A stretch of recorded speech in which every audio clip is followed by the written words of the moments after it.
Hello विद्यार्थी मित्रांनो, welcome to global online Marathi. मी Rahul sir, your management educator. आज तुमच्यासाठी घेऊन आलो आहे मार्केटिंग मॅनेजमेंटचा पार्ट 2. याच्या आधी आपण पार्ट 1 डिस्कस केला आहे. त्याच्यावर आपण मार्केटिंगचे बेसिक्स व आणि ओरिएंटेशनवर MCQs केले आहे. आज आपण सेगमेंटेशन, टार्गेटिंग आणि पोझिशनिंगशी संबंधित इम्पॉर्टंट MCQs करणार आहे. त्याच्या आधी आपल्यासाठी एक महत्त्वाची सूचना की MS सेट 2022च्या मॅनेजमेंटच्या तयाऱ्या ऑलरेडी आमच्या ग्लोबल ऑनलाईन प्लॅटफॉर्मवर सुरू झाल्या आहे. त्याच्यासाठी तुम्ही ग्लोबल ऑनलाईन ॲपला डाउनलोड करावा आणि जर तुम्ही आमचा पेपर 2चा कोर्स घेता तर त्याच्यात आपल्याला फुल सिलेबस भेटेल, चे नोट्स भेटतील, 10 मॉक टेस्ट भेटतील, जेणेकरून आपल्या 1000 MCQचा सराव होईल आणि तेही विथ एक्सप्लेनेशन दिल्या जातील आणि एक्झाम लेवलच्या दिल्या जातील.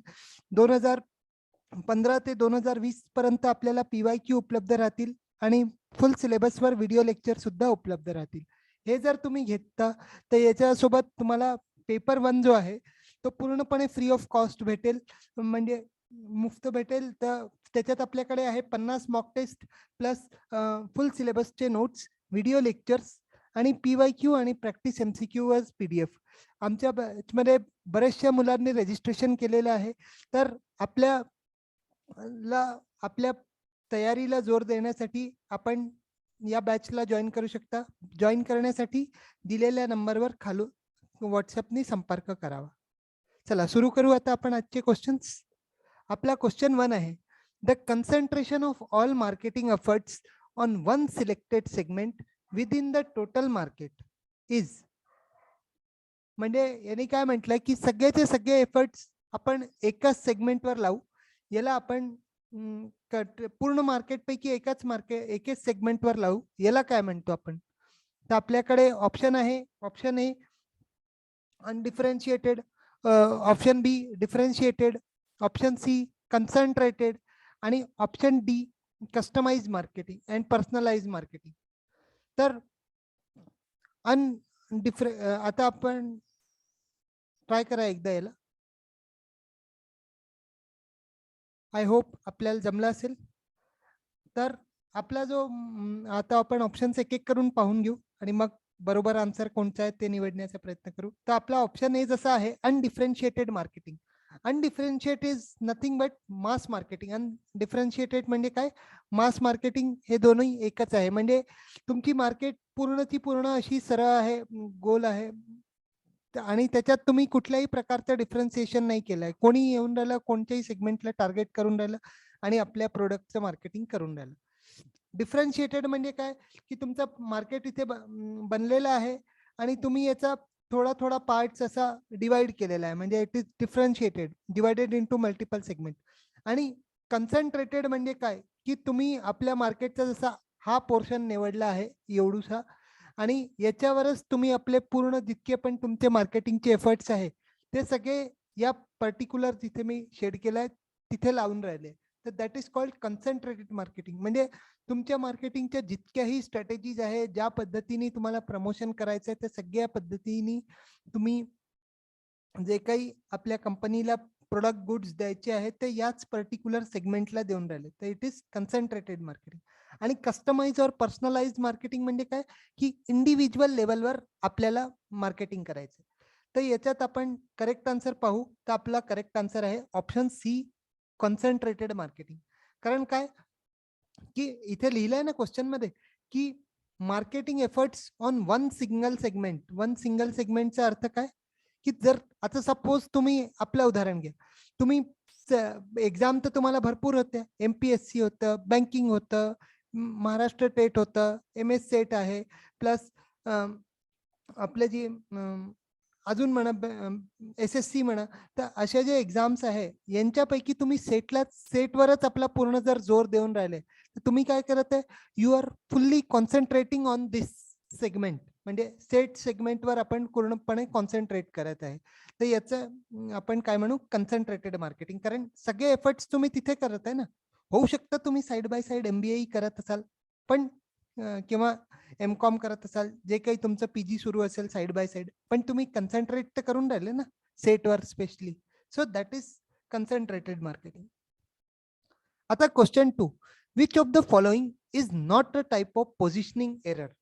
बरेचदा काय होतं की आपल्या कंपनीला आपल्या प्रोडक्टचं पोझिशनिंग करावं लागतं आणि त्या पोझिशनिंग करताना काही प्रकारच्या चुका होऊ शकतात. तर आपल्याला सांगायचं आहे की यांच्यापैकी कोणची पोझिशनिंगशी संबंधित चुकी नाहीये. तर आपल्याकडे ऑप्शन ए आहे डाउटफुल पोझिशनिंग, मग B confidential positioning, C under positioning आणि D over positioning.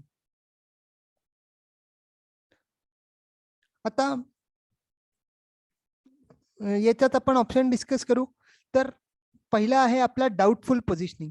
Doubtful positioning म्हणजे काय की कंपनीला जे आहे त्यांना आपल्या गुड्स बद्दलच स्वतः वरून डाऊट आहे की हे काय द्यायचं आहे किंवा बरोबर कॅरेक्टरिस्टिक्स बद्दल माहिती नाहीये.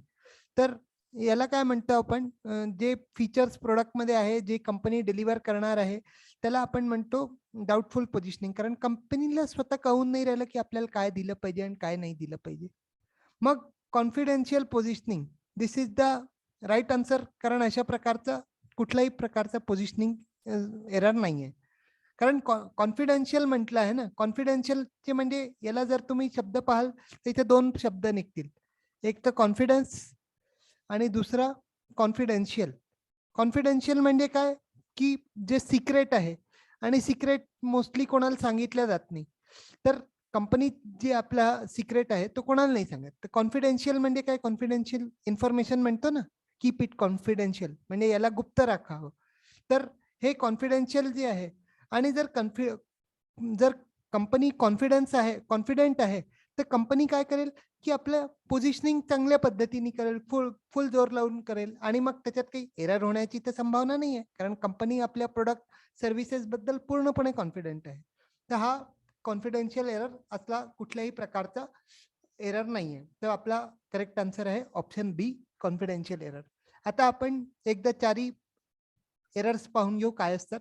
मी तुमच्यासाठी एक्सप्लेनेशन आणली आहे. तर मेनली 4 प्रकारचे पोझिशनिंग एरर असतात. अंडर पोझिशनिंग म्हणजे काय की failing to describe and all the features benefit that the product or the business delivers. म्हणजे हे इथे काय अंडर पोझिशनिंग मध्ये की जेवढेही फीचर्स तुम्ही देत आहे किंवा बेनिफिट्स देत आहे त्याला पूर्णपणे तुम्ही सांगू नाही शकत आहे. देत तुम्ही भरपूर आहे पण तुम्ही सांगू नाही शकत आहे तेवढे. तर दॅट इज अंडर पोझिशनिंग. तर इथे आपण उदाहरण घेऊ एका Asus माहित असेल आपल्याला, Asusचा लॅपटॉप वगैरे. तर ते लोक काय करतात की खूप जास्ती ऍड वगैरे करत नाही. तर हे थोडंसं अंडर पोझिशनिंग असतं. मग ओव्हर पोझिशनिंग म्हणजे काय की ओव्हर पोझिशनिंग म्हणजे काय की जसं making promises about the features and benefits that the product or the business does not always deliver. म्हणजे हे काय की ओव्हर पोझिशनिंग म्हणजे जे गोष्टी तुम्ही नेहमी नाही देणार आणि जे तुमचे फीचर्स मध्ये नेहमी नाही राहणार तसे तुम्ही प्रॉमिस करून राहिले. आता जसं हे काय म्हणतात, क्रीमवाले जे असतात, फेअर अँड लवली आहे आणि वगैरे वगैरे. तर याच्यात हे लोक काय करतात की लगाने के बाद 7 दिन में देखिए जादू असं जे करतात की नाही, टीव्ही ऍडव्हर्टाइजमेंट मध्ये वगैरे आपलं पाहिलं असेल. तर अशात अशात 7 दिवसात कोणी जर गोरं झालं असतं तर आता तर आपल्या पूर्ण सगळेच फुल हिंदुस्थानींनी गोरं व्हायला पाहिजे होतं. पण असं काही आहे का? नाही. तो असे जे जे हे जे जितकेही क्रीमचे ॲडव्हर्टाइजमेंट किंवा जे काही ब्युटी प्रोडक्ट्स आहे, साबणाचे वगैरे, तर हे काय करतात की हे ओव्हर पोझिशनिंग करतात. मग confused positioning, confused image of the brand resulting from the company making too many claims and changing the brand's positioning too frequently. म्हणजे हे कंपनीवाले काय करतात की आम्ही तुम्हाला हे देऊ, आधी सांगतात की हे देऊ. मग सपोज फॉर एक्झाम्पल एखादा टूरवाले आहे, तर टूरवाले काय सांगतील की आम्ही तुम्हाला रूम्स देऊ, जेवणही फ्री देऊ आणि प्लस हॉटेलमध्येही राहण्याची व्यवस्था करू. आणि मग 2 महिन्यांनी ते म्हणतात की नाही, तुम्हाला इथून जर आमच्यासोबत चालायचं असेल तर तुम्हाला मुंबईपर्यंत गाडीने आपलं एकटं यावं लागेल, स्वतःच्या खर्चाने यावं लागेल. अरे भाई, आधी कशाला मग क्लेम करून राहिला तू? म्हणजे काय, तू स्वतःच कन्फ्युज आहे की काय काय द्यायचं काय नाही द्यायचं. तर दिस इज कन्फ्युज पोझिशनिंग. आणि डाऊटफुल पोझिशनिंग म्हणजे काय की hard to believe for the buyer as what the company or brand is claiming as a product feature. म्हणजे कोणी जर म्हटलं की हे जसं तुम्ही एखादा प्रोडक्ट घेतलं, समजा आपण याचं उदाहरण घेऊ, वेस्टर्न डिजिटल हार्ड डिस्क असते तशी. तर तुम्ही जर म्हटलं की ही आता एकदा जर तुम्ही लावली, जितके पण टेराबाईटची लावली आहे आणि ती कधीच खराब नाही होणार, असं शक्य आहे का? It's for life long. म्हणजे अरे भाई, बरे 50-60 वर्ष राहून माणूस चालला जातो, तर हे तर इलेक्ट्रॉनिक्स डिव्हाइस आहे. तर हे तर इलेक्ट्रॉनिक जर डिव्हाइस आहे तर यांची तर लाईफ कधीही जाऊ शकते ना. तर हे आपलं डाऊटफुल पोझिशनिंग मध्ये येतं. ठीक आहे, की असे फीचर्स सांगायचे नाही ज्याच्यावर माणूस विश्वास नाही करणार. तर हे डाऊटफुल पोझिशनिंग. आता क्वेश्चन नंबर 3 पाहू. Serving a small market not served by the competitors is known as A local marketing, B niche marketing, C segment marketing आणि डी इंडिव्हिज्युअल मार्केटिंग.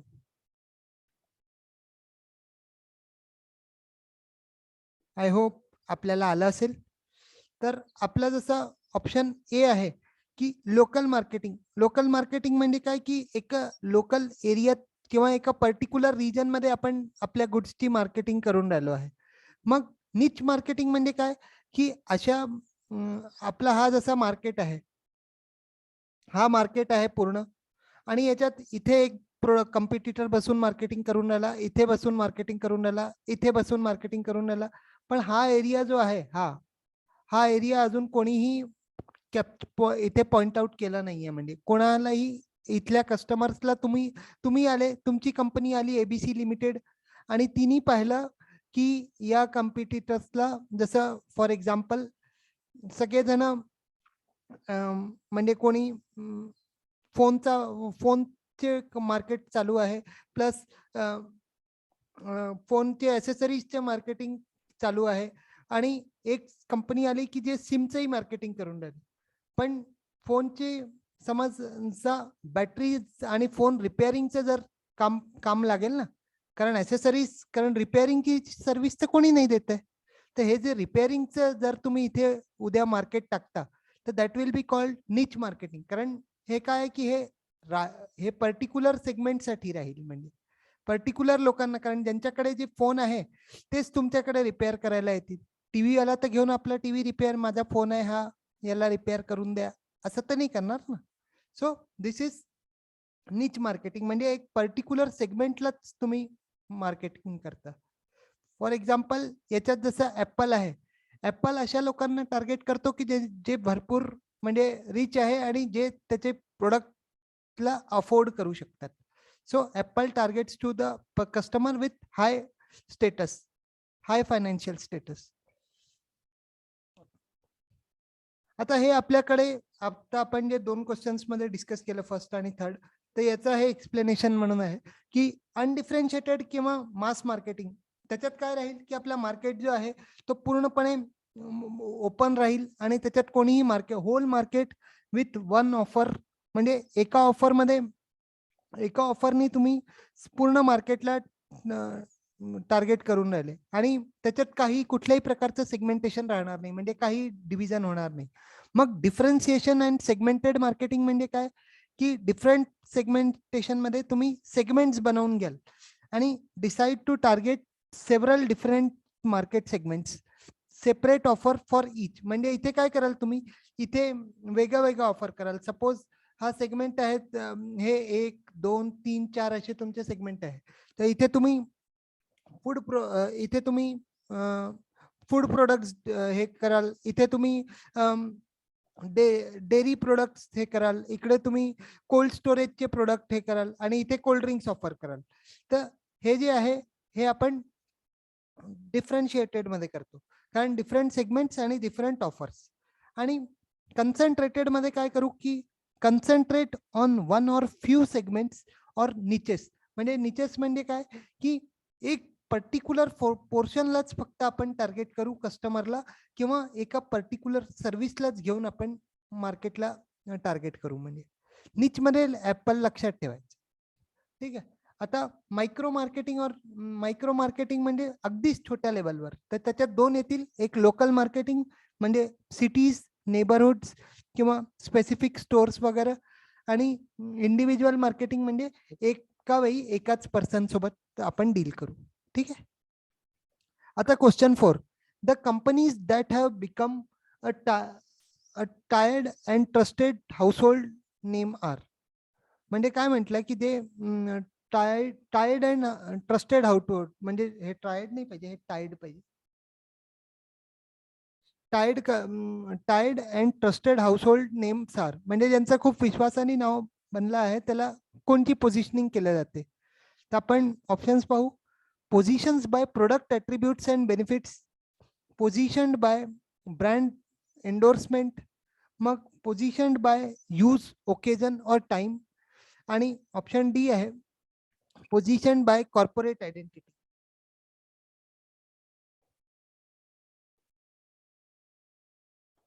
तर आपला करेक्ट आन्सर आहे option D, positioned by corporate identity. आता आपण याच्यात option discuss करू की product attributes and benefits, म्हणजे इथे काय आहे की कंपनी काहीतरी प्रोडक्टचे त्यांचे स्पेशल फीचर्स आहे, काही बेनिफिट्स आहे, त्याच्या हिशोबाने कंपनीने आपलं पोझिशनिंग केलं. मग ब्रँड एंडोर्समेंट म्हणजे काय की एक पर्टिक्युलर ब्रँडचा प्रोडक्ट आहे त्याच्यासाठी त्या हिशोबाने ते त्यांनी पोझिशनिंग केलं. मग पोझिशन्ड बाय ओकेजन आणि टाइम काय आहे की स्पेशल टाइम मध्ये किंवा स्पेशल ओकेजन मध्येच या कंपनीचे या किंवा या ब्रँडचे गुड्स लोक प्रिफर करतात. तर हे टाइम आणि ब्रँड ओकेजन प्रमाणे आहे. आणि ऑप्शन डी म्हणजे काय, बाय कॉर्पोरेट आयडेंटिटी, म्हणजे खूप मोठ्या ऑर्गनायझेशनची एक सेपरेट आयडेंटिटी आहे, हाऊसहोल्ड नेम दिला गेला आहे त्याला, म्हणजे खूप मोठ्या प्रमाणावर ती फेमस झाली आहे. तर याला काय म्हणतो आपण, कॉर्पोरेट आयडेंटिटी. पूर्ण ऑर्गनायझेशनला जे नाव दिलं जातं that is called corporate identity. कारण यांनी काय याचा अवेअरनेस जास्ती प्रमाणात वाढतो. आता क्वेश्चन 5 डिस्कस करू. The act of creating an image about a product or brand in consumer mind is known as, म्हणजे कस्टमरच्या माइंडमध्ये आपल्या प्रोडक्ट बद्दल इमेज किंवा ब्रँडची आयडेंटिटी निर्माण करणं, याला काय म्हणतात. Option A positioning, option B target marketing, option C market segmentation, आणि ऑप्शन डी प्रोडक्ट डिफरन्सिएशन. तर याच्यात जर आपण ऑप्शन्स पाहिले तर प्रोडक्ट डिफरन्सिएशन म्हणजे काय की प्रोडक्ट डिफरन्सिएशन म्हणजे की तुमचा प्रोडक्ट इतर प्रोडक्ट्स पेक्षा, सपोज हा ए प्रोडक्ट आहे, हा बी प्रोडक्ट आहे, आणि याला आपल्याला दाखवायचं की हे दोन्ही कितपत डिफर करतात. तर हे आपण कशात दाखवू, प्रोडक्ट डिफरन्सिएशन. किंवा सगळ्यात बेस्ट उदाहरण पाहू की एक समजा डेस्कटॉप आहे आणि एक लॅपटॉप आहे, तर दोघांमध्ये डिफरन्स आहे ना. हा डेस्कटॉप एवढी मोठी जागा घेतो आणि याला कुठे नेता नाही येत, पण लॅपटॉपचे आपले फीचर्स आहे, तर लॅपटॉप पूर्णपणे डिफरंट आहे. मग डेस्कटॉप ट्रेडिशनल झाला आहे, वय झाला आहे, पण लॅपटॉप नवीन आहे, यंग आहे. तर हे सगळं कसं की असं प्रोडक्ट डिफरन्सिएशन केलं जातं. बरेचदा माणूस म्हणून डेस्कटॉप घ्यायला जातो आणि कारण आपल्या ऑफिससाठी घ्यायचा असतो त्याला, पण लोक त्याला दुकानवाले लॅपटॉप घ्या असं प्रिफर करायला लावतात. मग ऑप्शन सी मार्केट सेगमेंटेशन, इथे काय म्हटलं की act of creating image. Market segmentation मध्ये तर तुम्ही मार्केटला डिवाइड कराल ना, इमेज कुठून क्रिएट कराल, म्हणजे हाही गेला. म्हणजे सी आणि डी तर तुमचे आउट ऑफ कॉन्टेक्स्ट झाले. मग राहिला बी टार्गेट मार्केटिंग. टार्गेट मार्केटिंग मध्ये काय कराल की तुम्ही जी सेगमेंट निवडाल, सिलेक्ट कराल, that is targeting. Target marketing याला म्हणू आपण. एक पर्टिक्युलर सेगमेंटला निवडून तिथे आपलं प्रोडक्ट आणि सर्व्हिसेस डिलिव्हर करणं, दॅट इज टार्गेट मार्केटिंग. आणि मग positioning. Positioning is the right answer. कारण काय, पोझिशनिंग हा असा आहे टूल की ज्याच्यात आपल्या कस्टमरच्या माइंडमध्ये आपल्या प्रोडक्ट किंवा सर्व्हिसेस बद्दल किंवा ब्रँड बद्दल इमेज क्रिएट केलं जाते. तो option A is the right answer. Okay. आता हे कुठून आलं, हा, shiny hair in case of a shampoo is dash utility. इथे आपल्याला उदाहरण दिलंय की जे हेअर शॅम्पू केल्यावर जे हेअर चमकतात, तर त्याला कोणती उपयोगिता म्हणतो आपण. तर आपल्याकडे ऑप्शन ए आहे प्रायमरी, बी इव्हॉल्ड, सी जेनरिक युटिलिटी आणि डी नन ऑफ दिस. तर आपल्याकडे जे याचं करेक्ट आन्सर आहे ते प्रायमरी आहे. प्रायमरी युटिलिटी, कारण ही प्राथमिक फंक्शन आहे ना. आता शॅम्पू तुम्ही केसांनाच करतात ना, अजून तर कुठे करत नाही. तर शॅम्पू जे आहे ते आपण शॅम्पू केल्यावर आपलं शॅम्पूचं मेन काम काय आहे की तुमच्या केसांना चमक देणे. तर हा काय आहे, इट इज टास्क फंक्शन आहे शॅम्पूचं. आणि हे काय आहे, प्राथमिक आहे, सगळ्यात प्राथमिक गोष्ट हीच आहे. तर that is why it is primary utility. आता आपण टाइप्स ऑफ युटिलिटी पाहून घेऊ. मार्केटिंगमध्ये 5 टाईपच्या युटिलिटीज येतात, उपयोगिता येतात. एक तर फॉर्म युटिलिटी म्हणजे काय की when somebody makes a thing for somebody, म्हणजे कोणी तुमच्यासाठी काही बनवून देत आहे. सपोज आपण ऑर्डर जेव्हा देतो काही झोमॅटोवर किंवा स्विगीवर किंवा उबर इट्सवर ज्याच्या त्याच्यावर, तर ती ऑर्डर तुमच्यासाठी तो बनवून देईल ना पर्टिक्युलर. सपोज तुम्हाला पावभाजी खायची आहे, तर ते that will be form utility. मग time utility, have it when you need it. For example, याचा सगळ्यात बेस्ट एक्झाम्पल आहे की आता जसा उन्हाळा सुरू झालाय, आता जर तुम्ही म्हणाल की सर मला स्वेटर पाहिजे, तर तुम्हाला दुकानाला तर तुम्हाला म्हणेल की काय आहे बुवा, अजून आजारी आहे का आत्ताच. तर अशा केसमध्ये तुम्हाला काय होईल की टाइम युटिलिटी होईल, म्हणजे वेळप्रमाणे तुम्ही जाल की आता कशाचा सीजनल. टाइम युटिलिटी म्हणजे सीजनल. सपोज आईस्क्रीम खायचंय, तर थंडीत तर तुम्ही खाल्लं नसेल, कारण खाल्ला असेल तर कसा बसला असेल. पण आता तर तुम्ही खाऊ शकता ना, आता खायला काय हरकत आहे. आता तर समर सुरू आहे, तर आता खा जीव भरून आईस्क्रीम. तर दिस इज टाइम युटिलिटी. मग प्लेस युटिलिटी म्हणजे काय की have it where you need it. म्हणजे प्लेस युटिलिटी म्हणजे काय की ज्या जागी जाऊ आपण त्याच्या हिशोबाने आपल्याला सामान लागू शकतं. फॉर एक्झाम्पल, तुम्ही म्हणाल की मला काश्मीरला जायचंय, तर काश्मीरला जाऊन तर तुम्ही आपल्या साध्या शर्ट पॅन्टवर राहू नाही शकणार. पण तिथे तर थंडे कपडे न्यावे लागतील ना, कारण तिथे थंडी असते. तर प्लेस युटिलिटी म्हणजे प्लेसच्या हिशोबाने आपल्याला सामान लागतं. मग टास्क युटिलिटी म्हणजे काय की Wien someone does something for you for another person, म्हणजे काय की तुमच्यासाठी कोणीतरी काही करतं. तर जसं हे आपला शॅम्पू वाला होता, तर शॅम्पू वाला जो एक्झाम्पल होता that is similar to the task utility, कारण प्रायमरी जे तुमच्यासाठी फंक्शन केलं जातं दॅट इज टास्क युटिलिटी. आणि possession, having and having it and able to use it, म्हणजे काहीतरी तुमची जी गोष्ट आहे ती त्याचे मालक तुम्ही स्वतःच आहे, तुमच्या पोझिशन मध्ये आहे. तर तुम्ही त्याला जसं पाहिजे तसं वापरू शकता. फॉर एक्झाम्पल, तुमचा लॅपटॉप आहे, आता तुम्ही त्याच्यावर काही गुगल चालवा, गेम चालवा, बाकी सिनेमा पहा, क्लासेस पहा. तर त्याच्यात तुम्ही काय करता की यू आर युटिलायझिंग इट. तर this is all about possession utility. Okay. आता क्वेश्चन 7 पाहू आपण. Dash is concern with finding ways to reduce the demand temporarily or permanently. म्हणजे हे काय आहे की अशी कोणती गोष्ट आहे की ज्याने आपण मार्केटिंगची जी डिमांड आहे ती एक आपल्या प्रोडक्ट बद्दल जी डिमांड आहे तिला तात्पुरती किंवा नेहमीपुरती कमी करू शकतो. तर याच्यात आपल्याकडे ऑप्शन ए आहे डी मार्केटिंग, मग मेटा मार्केटिंग, मग मास मार्केटिंग आणि मेगा मार्केटिंग.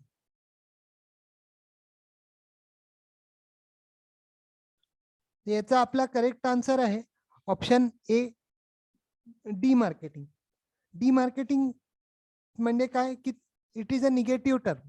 आता आपण पाहू डी मार्केटिंग हे कोणी दिलं होतं हे लक्षात ठेवायचं.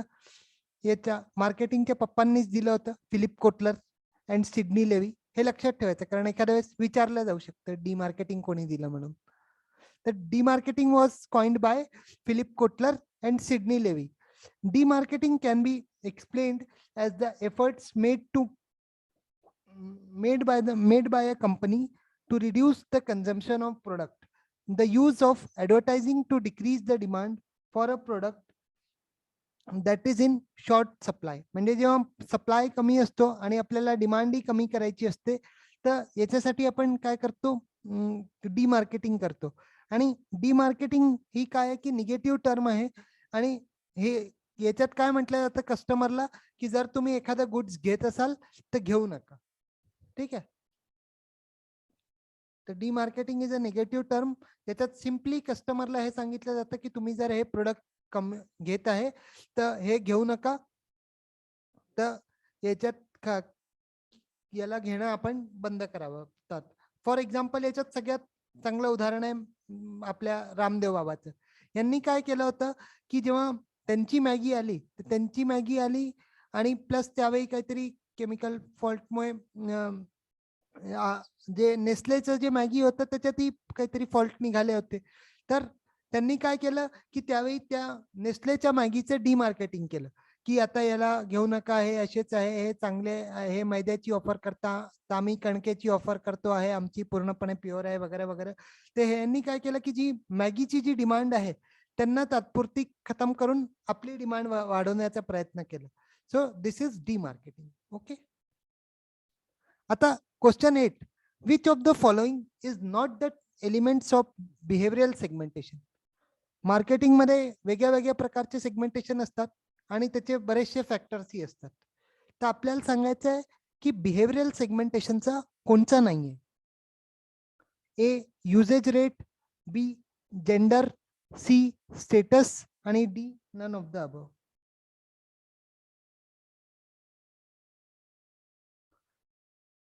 तर आपण जर याचा करेक्ट आन्सर पाहिला तर आपला करेक्ट आन्सर आहे option B gender.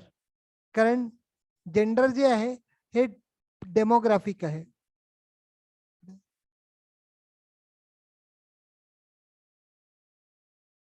Gender is demographic. बाकी जे युजेज रेट, स्टेटस आणि नन ऑफ द अबव आहे ते युजेज रेट आणि स्टेटस जे आहे हे बरोबर आहे. कारण आता आपण इथे चारही प्रकारचे सेगमेंटेशन डिस्कस करू. जॉग्राफिकल सेगमेंटेशन म्हणजे काय की based on pre defined geographic boundaries and regional needs like type of cities, climate, elevation आणि रिजन. म्हणजे रिजन बेस्डवर, रिजन, सिटीज किंवा क्लायमेट कसं आहे वेगळ्या वेगळ्या जागी त्या किंवा देशांच्या माध्यमातून जेव्हा लोकल बाउंड्रीजच्या बेसिसवर जेव्हा हे केलं जातं marketing segmentation, that is geographical segmentation.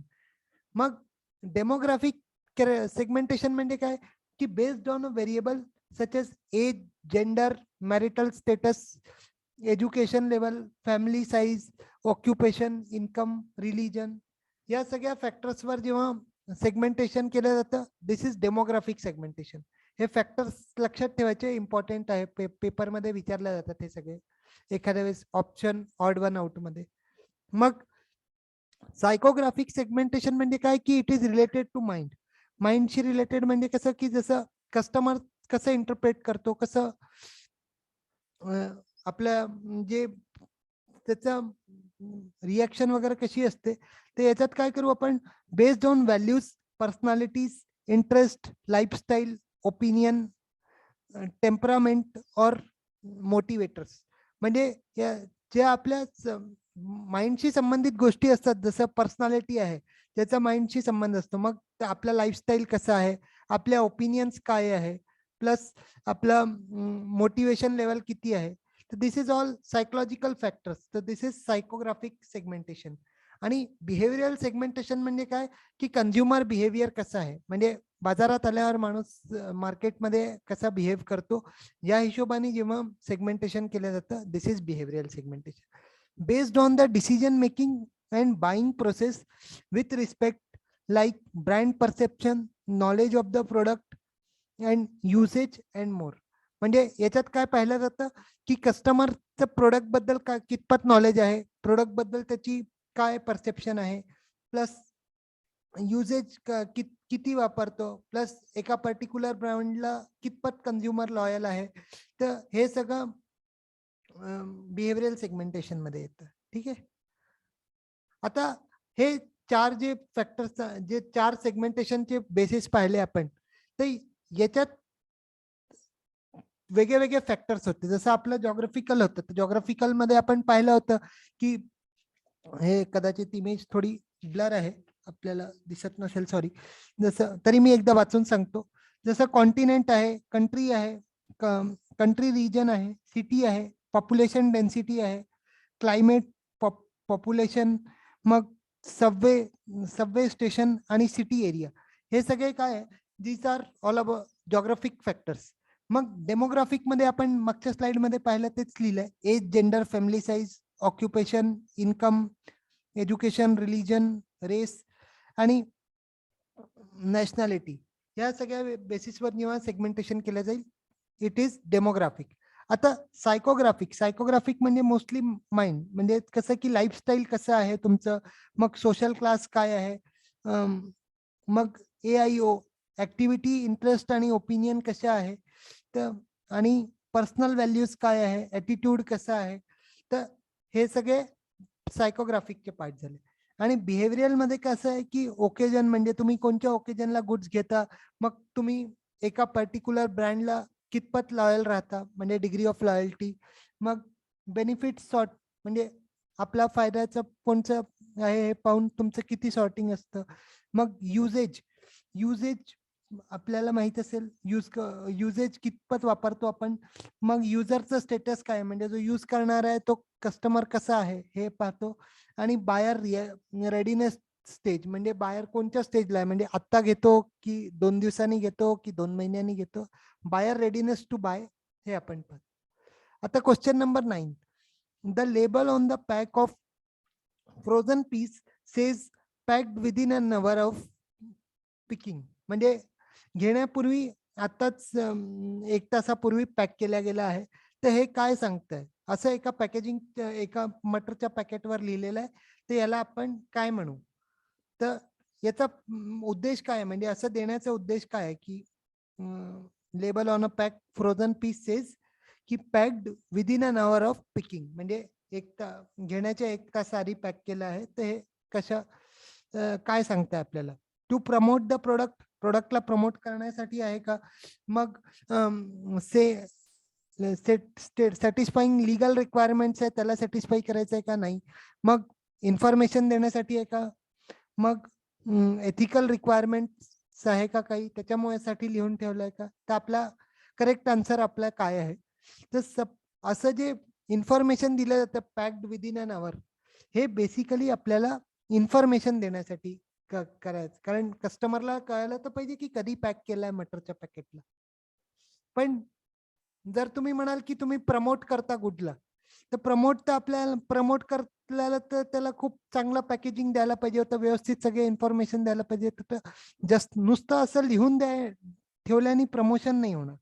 म्हणून ऑप्शन ए तर इनकरेक्ट आहे. मग ऑप्शन बी काय, लिगल रिक्वायरमेंट. असं काही लिगल रिस्ट्रिक्शन नाही आहे की मटरला तुम्हाला विकायचं आहे तर 1 तास आधी पॅक करा आणि मगच विका. तुम्ही ऑफ सीझन मध्ये जेव्हा जाल मार्केटमध्ये, एखाद्या जे डेली नीड्स वाले प्रोडक्ट असतात, तर तिथे जे डेअरी चे शॉप्स असतात, तिथे ते लोक 2-2, 4-4 महिन्यापासून डीप फ्रीजर मध्ये आपलं मटर ठेवतात आणि त्याला विकतात. तर असं काही लिगल रिक्वायरमेंट आहे म्हणून बी पण गेला. मग सी ऑप्शन जो आहे, टू प्रोव्हाइड इन्फॉर्मेशन, हा आपला राईट आहे, कारण हा आपल्या क्वेश्चन सोबत मॅच करतो. आणि टू फुलफिलिंग इथिकल रिक्वायरमेंट्स, याच्यात काही इथिक्सचा प्रश्नच नाही आहेत, कारण जर तुम्ही कस्टमरला इन्फॉर्मेशन देत आहे, तर तुमचं ऑलरेडी तुम्ही इथिकल ऍक्टिव्हिटीज करून राहिले. So option D is also right. आपला करेक्ट आन्सर आहे ऑप्शन सी. आता आपला लास्ट क्वेश्चन आहे, मॅच द कॉलम. हे आपण आत्ताच केलेलं आहे, तर याला आपण चुकवायचं नाही. ठीक आहे, जास्ती करून 1 ला तुम्ही मॅच करण्याचा प्रयत्न कराल तर तुमचा आन्सर बनून जाईल. आपल्याकडे ऑप्शन ए, कॉलम ए मध्ये आहे option 1, sorry 1 demarketing, 2 holistic marketing, C behavioural segmentation आणि डी डेमोग्राफिक सेगमेंटेशन. आणि राईट साइडला आपले आहे A Peter F Drucker, B Philip Kotler, C age आणि डी ब्रँड लॉयल्टी. जर तुम्ही आतापर्यंतचा व्हिडिओ कंप्लीट पाहिला असेल तर मी गॅरंटी देतो, लक्ष देऊन ऐकलं असेल तर हा क्वेश्चन तुम्ही बरोबर इझिली बनवून घ्याल आणि चुकणार नाही. चला आपण आता करेक्ट आन्सर डिस्कस करू, याचा मॅच करण्याचा प्रयत्न करू. आता तुम्हाला जर काही नाही नसेल आलं तर आपण जे डेमोग्राफिकची एवढी मोठी स्लाइड पाहिली तर आपण 4 पाहू. फोर्थ पॉइंट जो आहे तो कशासोबत, तो एज. डेमोग्राफिक आपल्याला माहिती आहे की 4चा सी आहे आणि इथूनच जर तुम्ही क्लिक केलं तर तुमचा जो option B C D J आहे हे तिन्ही रॉंग होऊन जातील. कारण इथे काय आहे, जो ए आहे ए मध्येच तुम्ही जर डी मार्केटिंग, तुम्हाला जर मागे घेऊन जातो मी, कॉइन्ड बाय फिलिप कोटलर, तर डी मार्केटिंगचं कोण झालं, फिलिप कोटलर झालं की डी मार्केटिंगचं. तर इथेच तुम्हाला ए 1चा बी सापडला, म्हणजे बी सी डी तर तसेच कॅन्सल झाले की नाही. सो असं एलिमिनेट करून 1 किंवा 2 आपण मॅच केले तर आपला आन्सर इझिली निघतो. तर याचा राईट आन्सर आहे option A, B A D C. तरी आपण एकदा पूर्ण डिस्कस करून घेऊ. डी मार्केटिंग कोणी दिलं होतं, फिलिप कोटलरनी. मग हॉलिस्टिक मार्केटिंग काय झालं, holistic marketing Philip Peter F ड्रकरनी दिलं होतं. मग बिहेवियरल सेगमेंटेशनचा एस्पेक्ट काय आहे आपलं, ब्रँड लॉयल्टी, आणि डेमोग्राफिक सेगमेंटेशनचं एज, म्हणून B A D C is the right answer. आता हा हॉलिस्टिक मार्केटिंगचा कन्सेप्ट आहे. याच्यात आपल्याकडे 4 पार्ट्स येतात. एक तर रिलेशनशिप मार्केटिंग येतं, परफॉर्मन्स मार्केटिंग येतं, इंटिग्रेटेड मार्केटिंग येतं आणि इंटरनल मार्केटिंग येतं. ठीक आहे.